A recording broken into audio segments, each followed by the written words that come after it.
In 2002 and 2003, I failed dismally. In fact, looking back at my life, the two failures I experienced during this period are arguably the biggest failures I have ever achieved. Yes, I know I achieved a failure, and I'm totally proud of those failures. Hello, welcome to the Half Hour with Jonah Mungoshi, and today we are talking failing forward. Let me take you back to the year 2002. So there I was, August 2002, in a massive auditorium in San Antonio, Texas, in the US of A, in front of an audience of about 2,000 people. Boy, was I going to dazzle them with my brilliance. I'd prepared a knockout speech. I was ready to mesmerize them with my eloquence, and I was sure I would walk away the world champion of public speaking for 2002. So sure was I that moments before I went on stage, I had phoned my boss at my old workplace. I was then an executive in one of the major banks in this country, and I told my boss that I'm resigning from my job because in a matter of hours, I will be crowned the world champion of public speaking, and I'm sorry, but I won't need that job because I'll be in demand to speak to audiences throughout the world.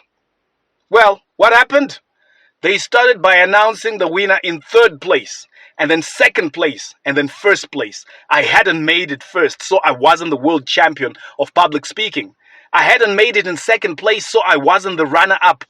I was the second runner-up. I had come third in the World Championship of Public Speaking, and boy, was I crushed.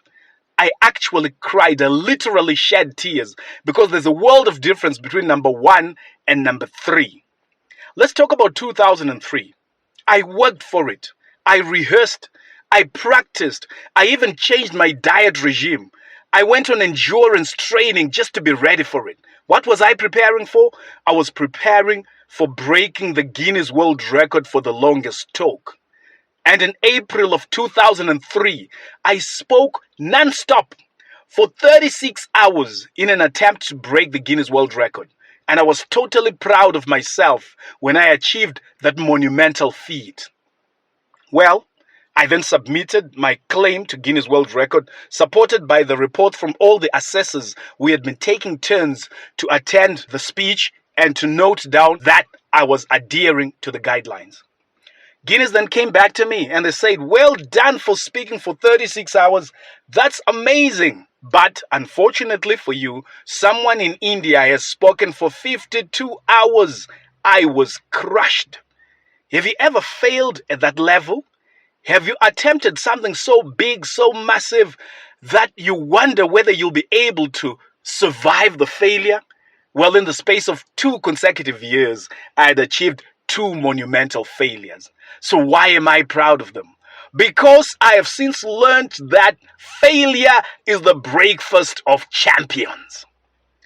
There's an urban legend that Elon Musk, before he went on his amazing journey as an entrepreneur, he decided to live on $1 a day, $1 a day. And he realized that he could actually survive on $1 a day. And he said, once I realized that, I was able to venture into any business that I wanted because I knew even if the worst comes to the worst, I could live on $1 a day. You look at Strive Masiwa, we all know the success he has achieved as a business person. But how many of you know that he actually achieved some failures before he got to where he is? And yet most of us are so scared of failure that we won't venture to do those things that give us a chance to achieve success. So this is what I'm talking about today. Failing forward. If you analyze it, you realize that although I failed big time, I had not gambled. I didn't emerge from the failure owing anybody anything. So there's a wise way of attempting your big ventures, your big, hairy, audacious goals, BHAG, and there's a foolish way of doing it. The foolish way is to gamble. The wise way is to do it big time, but with minimum risk. So this is what I'll be talking about. Join me on the other side as we unpack this topic, failing forward. Jonah, good afternoon. It's always good to have you on the show. Good afternoon, Glenda. How are you doing? Oh my God! I did listen to that, and I was like, I wanted to find out really what happened. You called your boss and said, but I'm trying to figure out what happened after that, because you didn't make it to number one. You were at number 3 there. If you want to know what happened, stay tuned. I will reveal it towards the end. But it's great to have you on the show. It's awesome. Forward. It's awesome to be here. Yeah. Failing forward is what we're talking about today, Jonah. So many people coming through and saying, wow, that is powerful. Failing forward, hashtag. I love Jonah's points there. This is Derek, my Matipa Osho, loving that. Francisca also saying, Jonah, my coach, well done. I love it. So, yeah, so many messages coming in for you. But, hey, let's talk about the consequences of ignoring failures. What are some of the consequences that come by? I think, there are basically 2 messages that I am sharing today. And the messages, on the face of it, apparently look contradictory. On the one hand, I'm saying you need to fail. It's important to fail. If you're not failing, you're not trying, you're not venturing, you're not getting out of your comfort zone. So you need to fail. Otherwise, you'll just stay wherever you are. Because the only way you will know your limits is when you try something and you don't hit the goal that you've set out to do. So that's the one message. You need to fail. The second message I'm giving you is there's a wise way of failing and there's a foolish way of failing. So you really need to distinguish the two.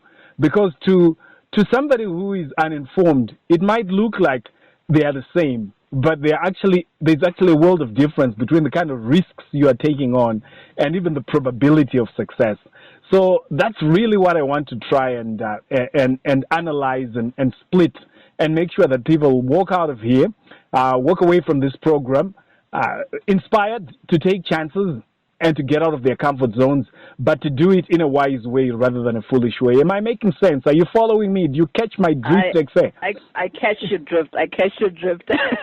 But you're saying you were, because like a lot of us gamble, so it's a matter of understanding why are you taking that risk, and some risks will be more of a gamble than anything, because we hear with the successful entrepreneurs take risks, but there's a difference there. So you need to unpack this for us so that we understand. No problem. Let me share with you 4 factors that are important in determining the difference between gambling and non-gambling ventures. So the 4 factors are, let me give them to you up front, and then I'll explain each one. Number 1 is common sense. I call it common sense. Number 2, personal outcome control. Personal outcome control. Number 3, probability of success. Probability of success. And number 4, severity of failure. Severity of failure. So let's start with number 1. Whatever venture you want to go into, and I'm talking here particularly with reference to business ventures, you need to make sure that it makes sense, common sense. It is reasonable. Don't be so infatuated with your idea that you don't critically analyze it. There are things that just don't add up. So if you're going to make a ton of money very easily, why aren't so many people doing the same thing? Ask yourself that.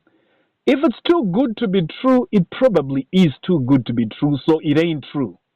So reasonableness is something that is very difficult to teach people, but a lot of people realize it wasn't reasonable after Vanaiwa. I said, no, but it actually didn't make sense. It didn't add up. Jonah, I'd lost you for a bit there, but you were talking about distinguishing between gambling and non-gambling, and you spoke about the first point being common sense. Take us through this as we get down with your list. No problem. So let me just recap, because I'm not too sure where I was when I got cut off. On the common sense, I said things you have to get into a venture that is reasonable, that makes sense. So, for example, if you're going to make a lot of money with very little effort, then ask yourself, why aren't more people doing it? If it sounds too good to be true, it probably is. There's really no free lunch. And sometimes free lunch is the most expensive you can imagine. If it's too good to be true, it probably is too good to be true, and it's not true. So common sense requires you to think critically, soberly, and not to get overly excited. Don't get infatuated by your dreams, by your idea. Bring yourself down to earth and think, what could go wrong with this? And then analyze it. So that's common sense. Are we together? Am I still connected? Yeah. We're getting you loud and clear. Right. Moving on to number 2 is personal outcome control. With personal outcome control, we are saying the ventures where your own contribution determines to a great extent the outcome are more non-gambling ventures.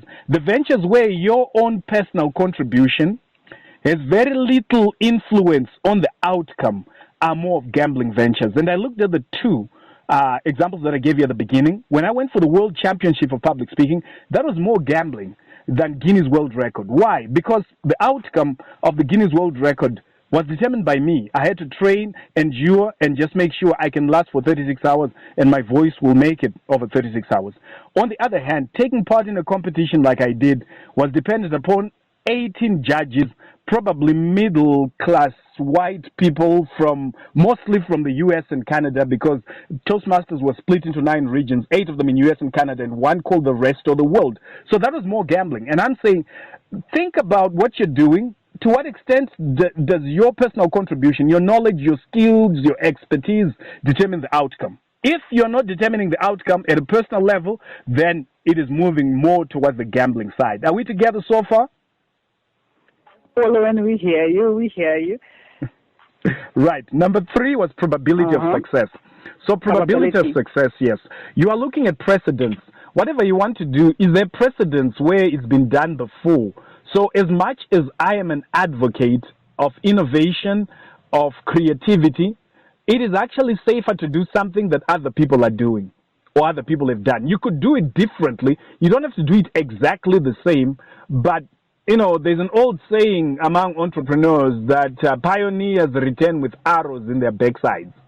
So when you start completely new, you are really paying the school fees for people who will follow after you because they will learn from your experience. So if you want to minimize the risk, try something that is already working. Maybe find a way of doing it better, doing it differently. You want to look under probability of success. Look for evidence. Is there evidence that this works? Recently I got into a foolish decision that I made to install additional internet service at my house using satellite from a reputable company whose name I won't mention. I did the common sense check and said, no, they're already offering me another service and it's working really well. What could possibly go wrong? And you know what I didn't do? I didn't ask them for a list of contacts or customers who are using the service.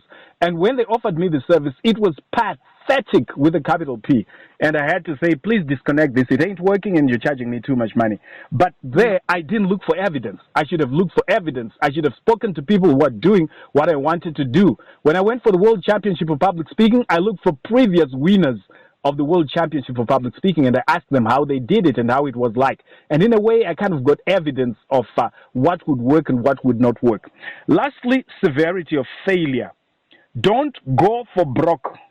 Don't go for broke just because you're so excited about your business idea. I can tell you a story about one gentleman. He was working for a leading packaging company many years ago.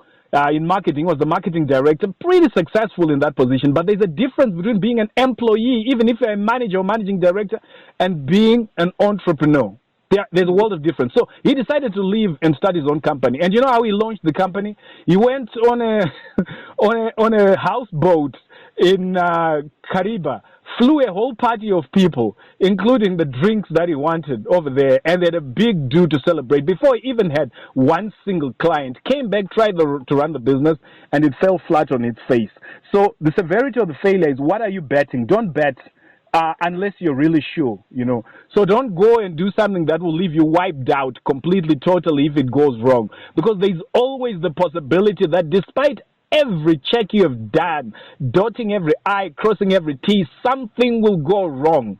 So don't go for broke. Don't do things that will wipe you out if they go wrong. What do you stand to lose? Make sure there's room for you to have a plan B, C, D, E, and F, rather than going straight to the grave because you've signed your own death certificate by gambling everything you've got. So those are the 4 factors that you should take into account considering, is this a gamble or a non-gambling venture? Common sense, personal outcome control, probability of success, and severity of failure. Let me pause at this point. All right, so I hear you. Someone comes through and says, "Good dance, Zona." Sometimes unogona utanda business, and you've seen others succeeding in it, making money from it, and then you try out, but it doesn't quite work out. And what would have gone wrong in this regard? Because you spoke about doing a bit of research and looking at probability of. I've checked it out because you know, and I think it's and others are actually making money out of it. And when I try out, it just doesn't pan out. I can take you back to a song by the Headmaster. Do you know the Headmaster? I know him. Zimbabwean musician with it. There's a song, there's a song that he sang which says "Vano fumira kumaraini vachitengesa sevamwe asichabuda pana."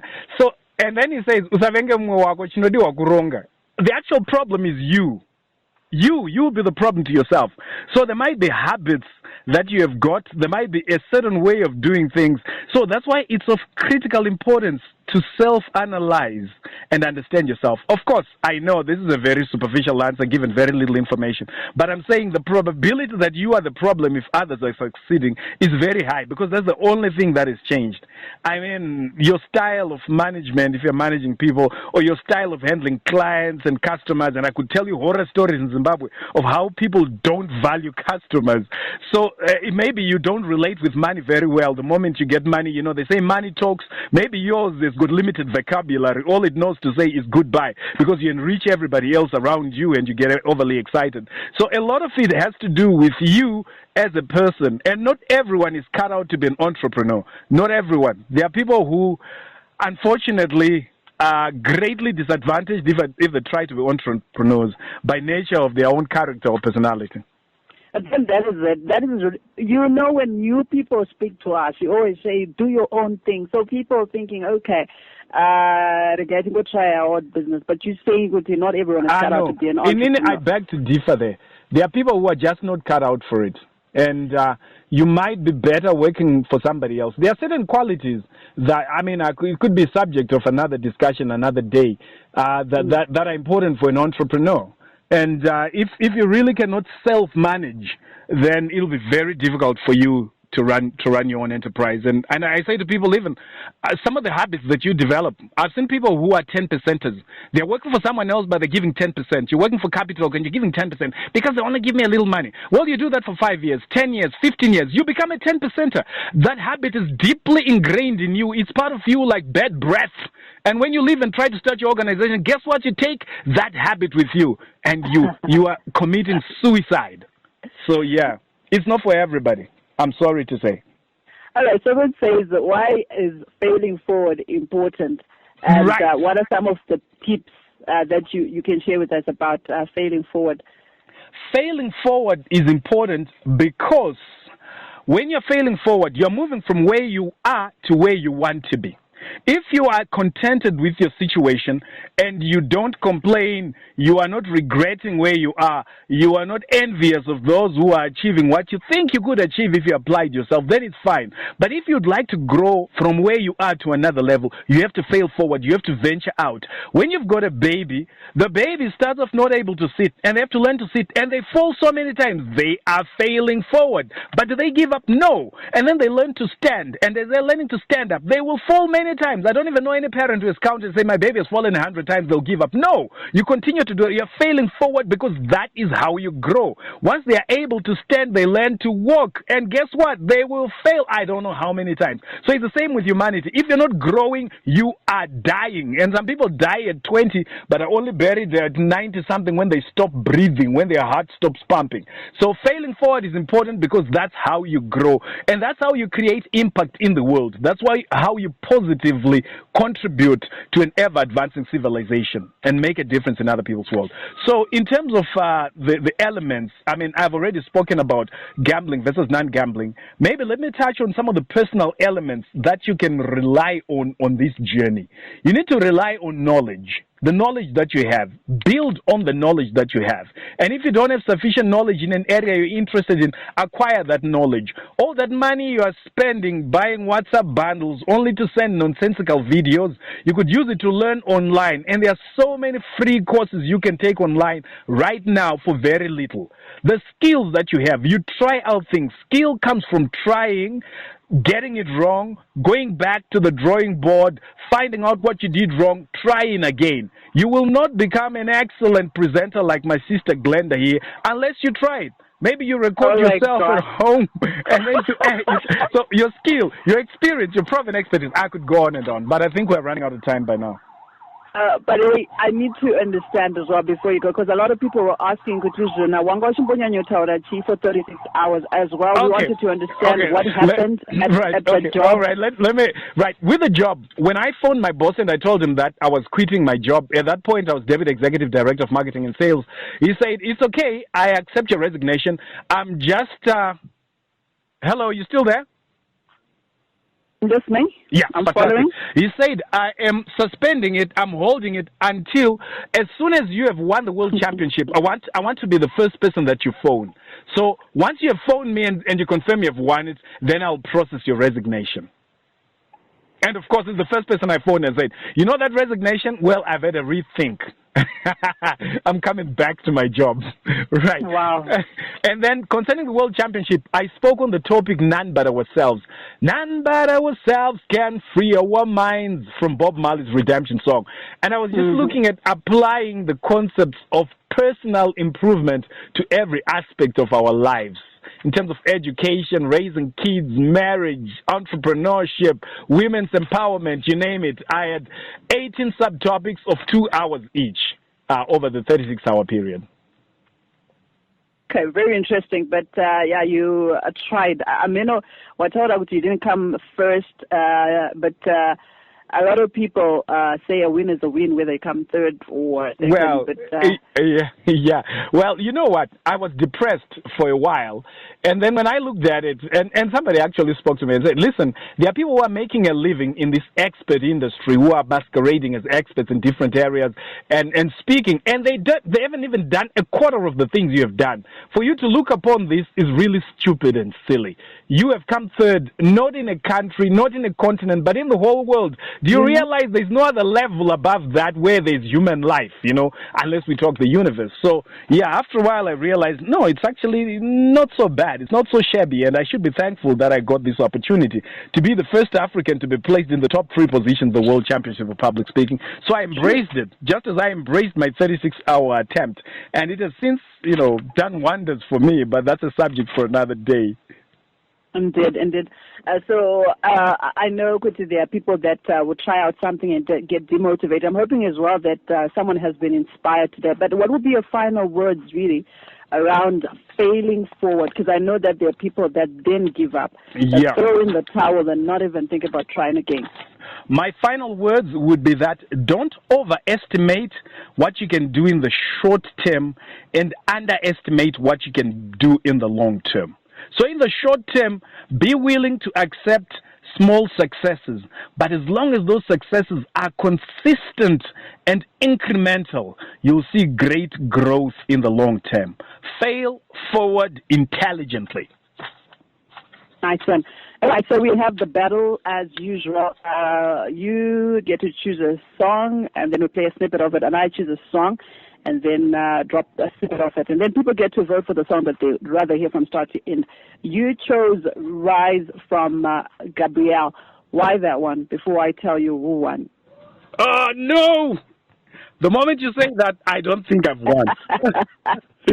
I chose Rise because Rise is about failing forward. You are rising from whatever setback you have encountered, and you are getting up to fight another round.